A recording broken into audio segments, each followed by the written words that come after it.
सामाजिक सुरक्षा, social security. देखिए, सामाजिक सुरक्षा दो शब्दों से बना है। पहला शब्द सामाजिक तथा दूसरा शब्द सुरक्षा। विद्वानों के अनुसार वह सुरक्षा जो समाज के द्वारा किसी व्यक्ति की असुरक्षा की स्थिति में दी जाती है उसे ही सामाजिक सुरक्षा कहा जाता है। अंतर्राष्ट्रीय श्रम संगठन ILO के अनुसार सामाजिक सुरक्षा जीवन चक्र में आने वाले जोखिमों जैसे बेरोजगारी, विकलांगता, मातृत्व आदि के आधार पर व्यक्तियों और सामान्य गरीबी व सामाजिक बहिष्कार से पीड़ित लोगों को लाभ प्रदान करती है। लॉर्ड बेवरिज के अनुसार मजदूरों के जीवन में 6 प्रकार की स्थितियां ऐसे उत्पन्न होती हैं जिन स्थितियों में इनकी आमदनी क्या हो जाती है, रुक जाती है। ये स्थितियां इस प्रकार से, ठीक है, लॉर्ड बेवरिज ने 6 प्रकार के बताई हैं, ठीक है। आगे देखेंगे। देखिए, सबसे पहले हो जाएगा बीमारी, फिर मातृत्व, दुर्घटना, मृत्यु, बेरोजगारी, वृद्धावस्था। अब देखिए, जब कभी भी मजदूरों के जीवन में 6 प्रकार की स्थितियां उत्पन्न होती हैं तो उनकी आमदनी रुक जाती है। मालिक उन्हें काम नहीं तो बेहतर नहीं, नो वर्क नो पे के सिद्धांत पर मजदूरी नहीं देता। इस प्रकार उस समय मजदूर के समक्ष एक आर्थिक संकट की स्थिति उत्पन्न हो जाती है और वह मजदूर असुरक्षित महसूस करने लगता है। इसी स्थिति में समाज के द्वारा जो सुरक्षा उसे प्रदान की जाती है उसी सुरक्षा को क्या कहेंगे, उसी सुरक्षा को हम क्या कहेंगे, सामाजिक सुरक्षा कहेंगे, ठीक है।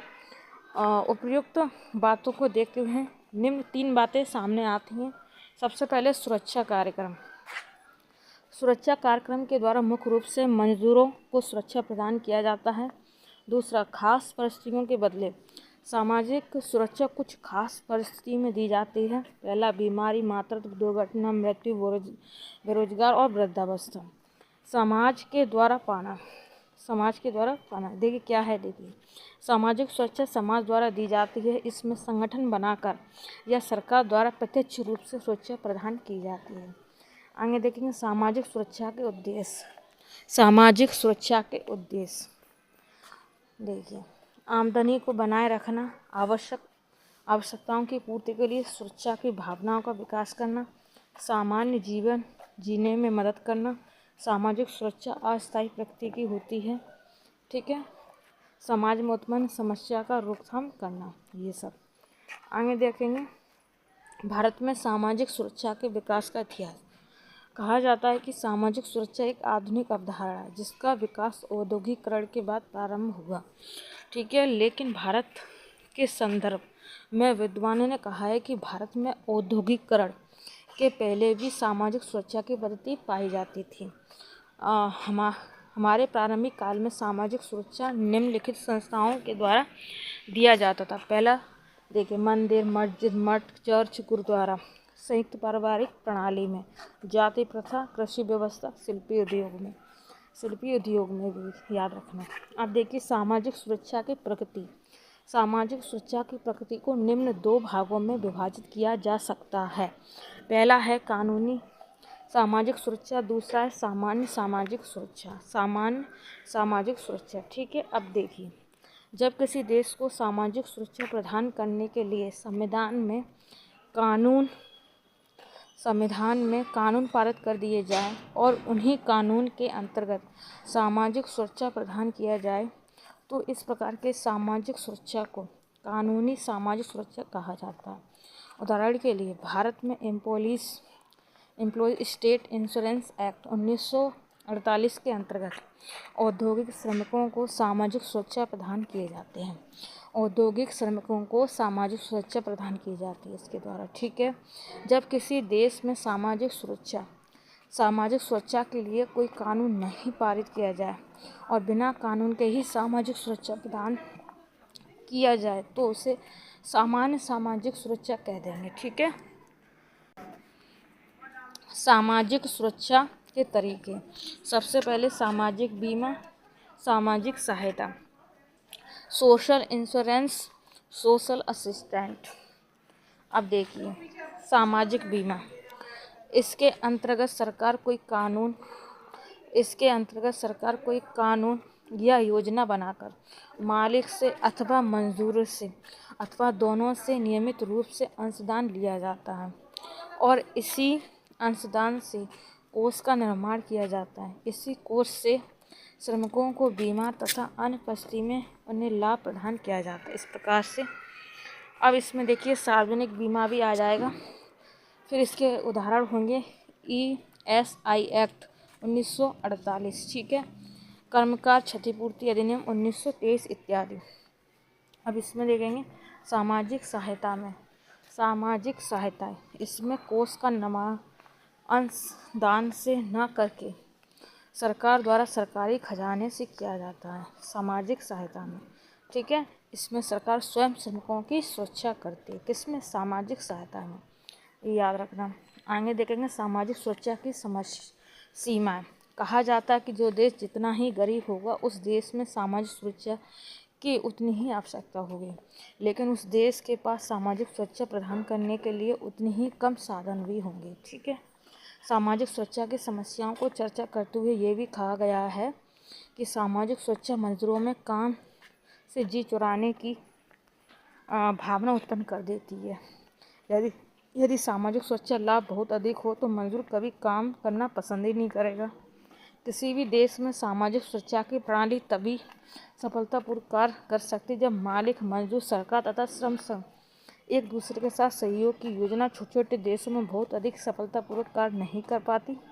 इसलिए अमेरिकी सामाजिक सुरक्षा प्रणाली, ब्रिटिश सामाजिक सुरक्षा प्रणाली काफ़ी महत्वपूर्ण मानी जाती है दोस्तों, ठीक है।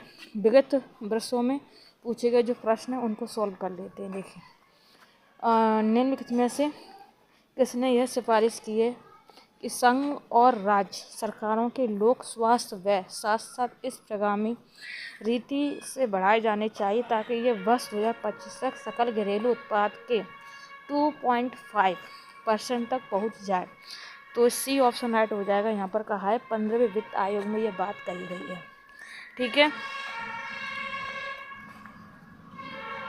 तो एक बार देखते हैं 15वें वित्त आयोग ने अपनी रिपोर्ट में ये है सिफारिश की थी कि भारत सरकार और राज्य सरकार मिलकर सार्वजनिक स्वास्थ्य पर खर्च को GDP के 2.5% तक बढ़ाएं और ये लक्ष्य वर्ष 2025 तक प्राप्त किए जाएं।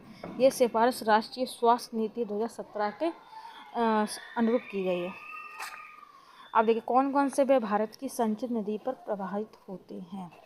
तो कौन कौन से व्यय होते हैं तो यहाँ पर हम देखेंगे। तो यहाँ पर आपका आंसर हो जाएगा बी ऑप्शन राइट हो जाएगा। 1 2 3 4 चारों ही सही हैं। तो हम एक बार इसको देख लेंगे। ऋण प्रभार जिनके लिए भारत सरकार उत्तरदायी है, ये भी ठीक है। राष्ट्रपति की परिलब्धियाँ और भत्ते तथा उनके कार्यालय से संबंधित अन्य खर्च, ठीक है। उच्चतम न्यायालय के न्यायाधीशों को देय या उनसे संबंधित वेतन, भत्ते और पेंशन, और उसके बाद राज्यसभा के सभापति और उपसभापति तथा लोकसभा के अध्यक्ष, उपाध्यक्ष के वेतन और भत्ते, ये भी ठीक है।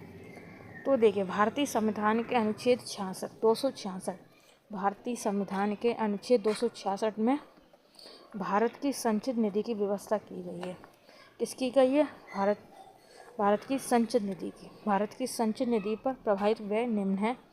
तो सबसे पहले नंबर 1 पे वह ऋण जिसके लिए भारत सरकार उत्तरदायी है, राष्ट्रपति को परिलब्धियाँ और भत्ते तथा उनके कार्यालय से संबंधित अन्य व्यय। तीसरा सर्वोच्च न्यायालय के न्यायाधीशों के वेतन, भत्ते और पेंशन। चौथा है उच्च न्यायालय के न्यायाधीशों के पेंशन, इनका वेतन राज्य की संचित निधि से दिया जाता है। राज्यसभा के सभापति और उपसभापति तथा लोकसभा के अध्यक्ष और उपाध्यक्ष का वेतन, भत्ते। भारत के नियंत्रक एवं महालेखा परीक्षक के वेतन, भत्ते और पेंशन।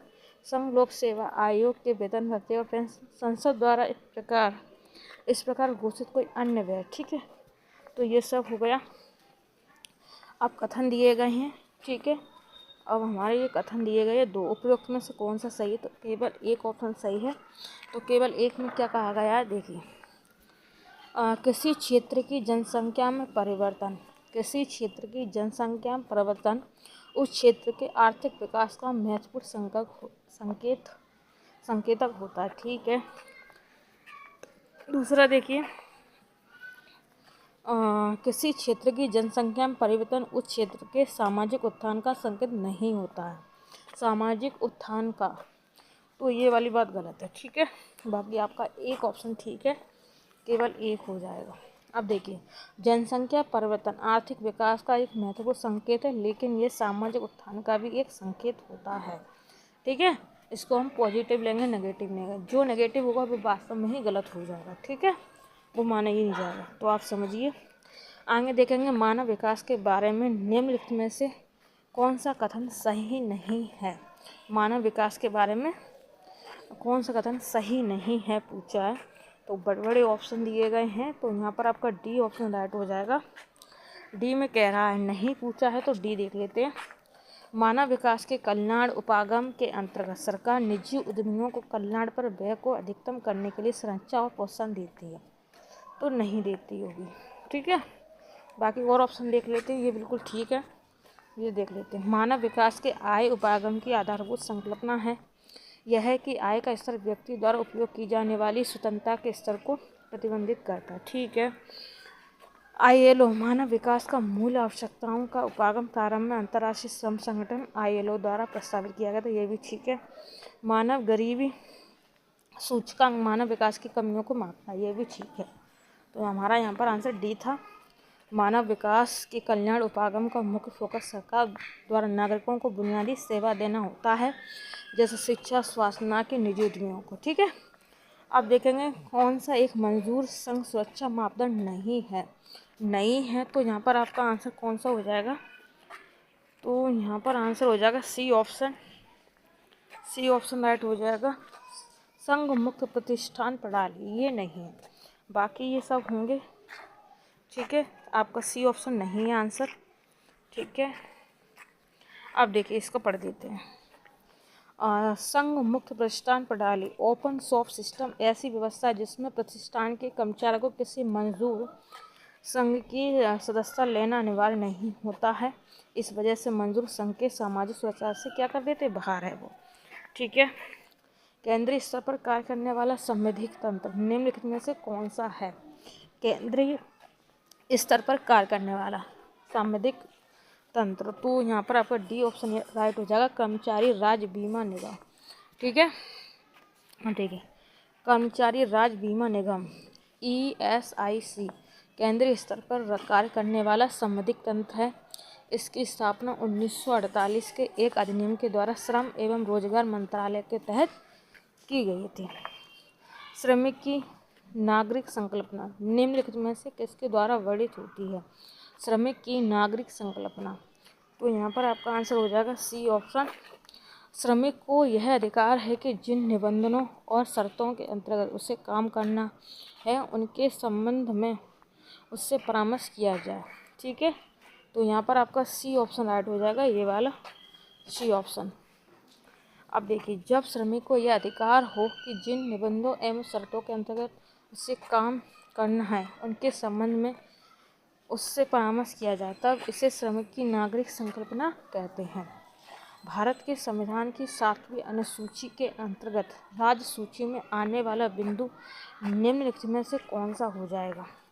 तो यहाँ पर आपका ए ऑप्शन राइट हो जाएगा, अपंगों और अनुयोज्यों को सहायता, ठीक है।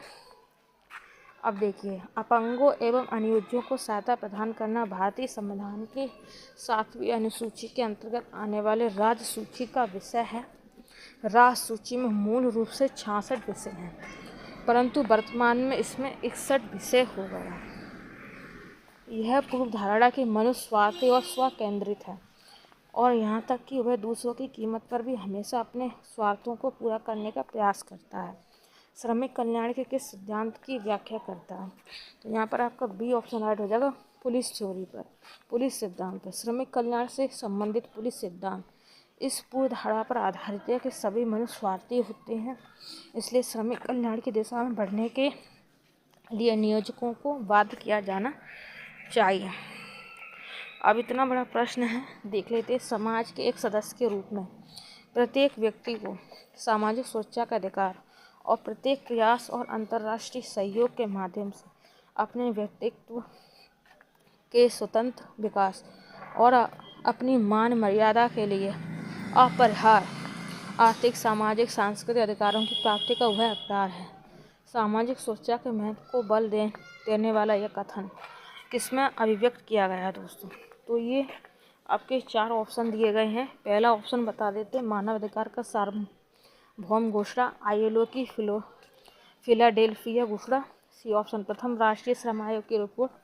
डी ऑप्शन भारत के संविधान में राज्य की नीति निर्देशक तत्व हैं। तो आप सोचिए क्या आंसर हो सकता है। तो यहाँ पर आपका आंसर बैठेगा, ठीक है, ए ऑप्शन। कौन सा ऑप्शन है? A option. क्या कह रहा है प्रश्न, आप देख लीजिए। देखिए, मानव अधिकार की सार्वभौम घोषणा में ये बात कही गई है। ठीक है, अब इसको हम पढ़ देते हैं। सामाजिक सुरक्षा के महत्व पर बल देने वाले उपयुक्त कथन को मानव अधिकार की सार्वभौमिक घोषणा में अभिव्यक्त किया गया। यह घोषणा 10 दिसंबर 1948 को हुई थी।